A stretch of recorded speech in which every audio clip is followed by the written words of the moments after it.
पिछले एपिसोड में हमने देखा था कि डुयान ने युकिन और टैन यू की शादी को रोक दिया था। अब युकिन टैन यू को बचाने के लिए डुयान को सुसाइड करने की धमकी देती है, जिसके बाद डुयान टैन यू को जिंदा छोड़ने के बदले में युकिन को उसके साथ चलने का प्रॉमिस मांगता है। अब युकिन के पास टैन यू को बचाने का कोई रास्ता नहीं होता, क्योंकि अगर युकिन डुयान के साथ जाने से मना कर देगी तब डुयान टैन यू की पूरी फैमिली को भी मार देगा। इसलिए अब युकिन को डुयान की बात माननी पड़ती है। इसके बाद डुयान टैन यू को सोल एंड इमोशन फॉरगेटफुल पिल दे देता है और उसे छोड़ देता है। यानी कि जब टैन यू होश में आएगा तब उसे युकिन के बारे में कुछ भी याद नहीं होगा। यह जानकर युकिन बहुत दुखी हो जाती है, लेकिन अब वह कुछ भी नहीं कर पाती और बेहोश हो जाती है। इसके बाद डुयान सभी को वार्निंग देता है कि अगर आज के बाद किसी ने भी युकिन का जिक्र किया तब वह पूरे वेन्यू सिटी को बर्बाद कर देगा। यह सुनते ही सब डर जाते हैं और उसकी बात मान जाते हैं, जिसके बाद डुयान युकिन को अपने साथ लेकर वहां से चला जाता है। अब टैन यू भी बेहोश पड़ा होता है और होश में आने के बाद उसे युकिन के बारे में कुछ भी याद नहीं होता। जब वह अपने पेरेंट्स को दुखी देखता है तब कहता है कि आपको घबराने की कोई जरूरत नहीं है, 1 महीने बाद मैं लियू और सीतू फैमिली दोनों को देख लूंगा। इसके बाद टैन यू मेडिटेशन करने के लिए पवेलियन में आ जाता है। वहाँ टैन यू को युकिन का पवेलियन खाली नजर आता है, लेकिन उसे इस बारे में भी कुछ याद नहीं होता। इसके बाद टैन यू मेडिटेशन करने लगता है, जिसके बाद उसकी सोल होंगमेंग से कनेक्ट हो जाती है और होंगमेंग और कंपैक्शन मेथड से उसकी कल्टीवेशन स्पीड नॉर्मल इंसान से ज्यादा हो जाती है। इस तरह टैन यू में अब फायर और आइस की पावर भी आ जाती है और कुछ समय में टैन यू स्पिरिट फीटर लिल्म के 6वीं लेवल पर आ जाता है। अब ऐसे ही 1 महीने बीत जाते हैं और बोई तियानलुन के साथ इन पर अटैक करने आ जाता है, लेकिन टैन यू के फादर उन दोनों के सामने नहीं टिक पाते। फिर टैन यू के फादर बोई से अपने सभी सर्वेंट को छोड़ देने के लिए कहते हैं, क्योंकि यह उनका आपसी फैमिली मैटर है। लेकिन बोई कुछ नहीं सुनता और उनका मजाक उड़ाने लगता है। तब टैन यू के फादर फिर से बोई का सामना करने जाते हैं, लेकिन तभी टैन यू वहाँ आ जाता है। यहाँ टैन यू के पेरेंट्स को लगता है कि टैन यू उनके सामने कुछ नहीं है, इसलिए वह उसे यहाँ से जाने के लिए कहते हैं ताकि उसकी जान बची रहे। फिर टैन यू अपने पेरेंट्स के पास आता है। वह कहता है कि आप मुझ पर यकीन कीजिए, मेरे होते हुए टैन फैमिली को कुछ नहीं होगा। इसके बाद टैन यू बोई और तियानलुन के सामने आता है और कहता है कि आज यहाँ से कोई भी जिंदा नहीं जाएगा। यह सुनकर तियानलुन गुस्से में उस पर अटैक करने वाला होता है, लेकिन फिर जियानाम उसे रोक लेता है। उसे लगता है कि वह खुद 7वीं लेवल पर है, इसलिए 6वीं लेवल वाले टैन यू को आसानी से हरा देगा। लेकिन फिर जब टैन यू से उसका सामना होता है तो जियानाम उसके सामने नहीं टिक पाता और उसकी पावर से हैरान हो जाता है। इसके बाद टैन यू जियानाम की गर्दन पकड़कर ऊपर उठा देता है और यह देख तियानलुन टैन यू से जियानाम को छोड़ने के लिए रिक्वेस्ट करने लगता है। तब टैन यू तियानलुन को अपने सामने घुटने टेकने के लिए कहता है। फिर तियानलुन टैन यू की बात मान जाता है। अब जियानाम की हालत देख रियाना भी दुखी हो जाती है, लेकिन तभी टैन यू को उसकी बेइज्जती याद आ जाती है, जिसके बाद वह उसके सामने ही जियानाम को बहुत मारता है। अब जियानाम की ऐसी हालत देख तियानलुन गुस्सा हो जाता है और टैन यू की फैमिली को मारने की धमकी देने लगता है। तब टैन यू तियानलुन को सामने से चैलेंज करता है और उसी समय जियानाम को मार डालता है। फिर यह देख तियानलुन गुस्से से तिलमिला जाता है और टैन यू पर अटैक करता है, लेकिन बदले में टैन यू भी उसका करारा जवाब देता है। इसके बाद तियानलुन तलवार से उस पर अटैक करने जाता है, लेकिन फिर टैन यू होंगमेंग की गॉड आई वाली पावर से खुद को प्रोटेक्ट कर लेता है और तभी टैन यू के फादर तियानलुन को मार डालते हैं। इसके बाद टैन यू बोई का सामना करने जाता है, लेकिन बोई उसे बुरी तरह जख्मी कर देता है, जिससे टैन यू की मदर घबरा जाती है।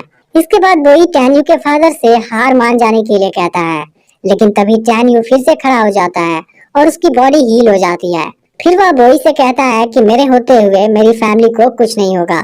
इसके बाद टैन यू सोल बर्निंग टेक्निक का इस्तेमाल करता है और अपनी बिजली जैसी रफ्तार से बोई पर अटैक करने लगता है। फिर बोई उसका सामना नहीं कर पाता और अपनी डॉटर रुयाना के साथ वहां से भागने लगता है, लेकिन फिर टैन यू रुयाना को अपनी तलवार से मार देता है। वहीं बोई भी ज्यादा समय तक नहीं भाग पाता और टैन यू उसे पकड़कर बहुत मारता है, जिसे देख सिटी के लोग हैरान हो जाते हैं। इसके बाद टैन यू के फादर बोई को जान से मारने के लिए कहते हैं, जिस पर बोई कहता है कि अब मेरा बेटा हुआंगफू सेक्ट का मेंबर बन चुका है, इसलिए वापस आने पर वह तुम्हारी पूरी फैमिली को खत्म कर देगा। बोई अपनी जान बचाने के लिए उनके सामने गिड़गिड़ाने लगता है। फिर टैन यू की मदर उसे छोड़ देने के लिए बोलती हैं, क्योंकि वह बोई के बेटे से थोड़ी घबरा गई थी। लेकिन टैन यू को इस बात से कोई फर्क नहीं पड़ता और वह उसे वहीं मार देता है। यह नजारा देख सभी लोग बात करते हैं कि वोई का बेटा वापस आने के बाद इनको नहीं छोड़ेगा। इस दौरान टैन यू थोड़ा सा जख्मी हो गया था, इसलिए टैन यू की मदर उसे हील करने के लिए बाई को बुलाने वाली होती है, लेकिन टैन यू बताता है कि मैं खुद को हील कर सकता हूँ। अब टैन यू को भी रियलाइज हो जाता है कि बोई का बेटा रुलोंग वापस आकर अपना बदला जरूर लेगा, इसलिए टैन यू भी हुआंगफू सेक्ट का मेंबर बनने का डिसाइड करता है, क्योंकि अभी कुछ समय बाद यूजिंग सिटी में इसकी रिक्रूटमेंट होने वाली है। यह सुनकर टैन यू की मदर घबरा जाती है, क्योंकि उसकी सिलेक्शन प्रोसेस के दौरान ही काफी लोगों की जान चली जाती है। तब टैन यू अपनी मदर को समझाता है और फाइनली उनको मना लेता है। इसके बाद टैन यू अपने फादर की राय मांगता है। तब उसके फादर बताते हैं कि हुआंगफू सेक्ट हर सिटी में से केवल एक जीनियस को सेलेक्ट करता है और वहां पर हारने वाले को अपनी जान भी गंवानी पड़ती है। इसलिए टैन यू के फादर इस बारे में उसे फिर से सोचने के लिए कहते हैं, लेकिन टैन यू बहुत पहले ही डिसाइड कर चुका होता है। तब उसके पेरेंट्स उसे ब्लड स्पिरिट लॉयन देते हैं, जो इसे वहां तक ले जाएगा। इसके अलावा टैन यू की मदर उसे 10,000 स्पिरिट कॉइंस देती हैं, जिसे वह सेक्ट के अंदर यूज कर सकता है। फिर लास्ट में टैन यू के फादर उसे अपनी तलवार दे देते हैं। इसके बाद टैन यू अपने पेरेंट्स का आशीर्वाद लेता है और ब्लड स्पिरिट लाइन पर अपनी जर्नी के लिए निकल जाता है। इस दौरान टैन यू अपनी स्पिरिट की एक और लेवल को बढ़ा लेता है और 7वें लेवल पर आ जाता है, जिसकी मदद से वह 9वीं लेवल तक के दुश्मनों को भी हरा सकता है। अब फाइनली कुछ दिनों के बाद टैन यू उस जगह पर आ जाता है जहां पर हुआंगफू सेक्ट के लिए कंपटीशन होने वाला है।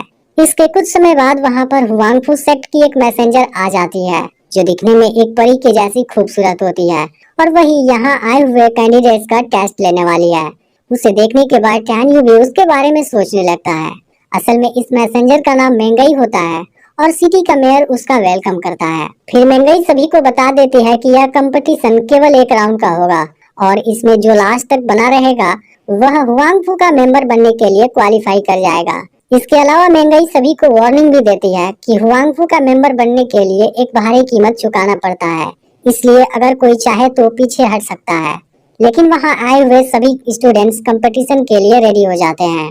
इसके बाद मेंगई इनके सामने आइस फायर स्पिरिट टाइगर को उतार देती है और वार्निंग देती है कि इस दौरान कोई भी वेपन यूज नहीं करना है।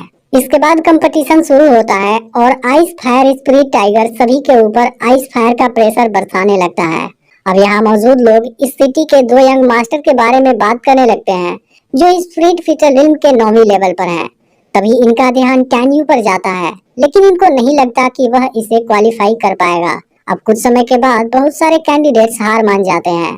इसके बाद टाइगर आइस फायर की पावर और बढ़ा देता है, जिसमें अब केवल 4 कैंडिडेट्स बचे होते हैं। फिर सिटी के दोनों यंग मास्टर अपनी स्पिरिचुअल पावर से इसका सामना करने लगते हैं। वहीं टैन यू को इस बात से ज्यादा फर्क नहीं पड़ता, क्योंकि उसके अंदर खुद होंगमेंग की आइस फायर स्पिरिट है, जो किसी भी आइस फायर स्पिरिट का मुकाबला कर सकती है। अब मेंगई भी हैरान हो जाती है, क्योंकि इतने प्रेशर में 7वीं लेवल वाले स्पिरिट फीचर रिल्म का टिक पाना नामुमकिन है। तो इसका अगला पार्ट भी बहुत ही जल्द अपलोड होगा, तो इसलिए चैनल को सब्सक्राइब करके नोटिफिकेशन को ऑल पर सेट कर लेना।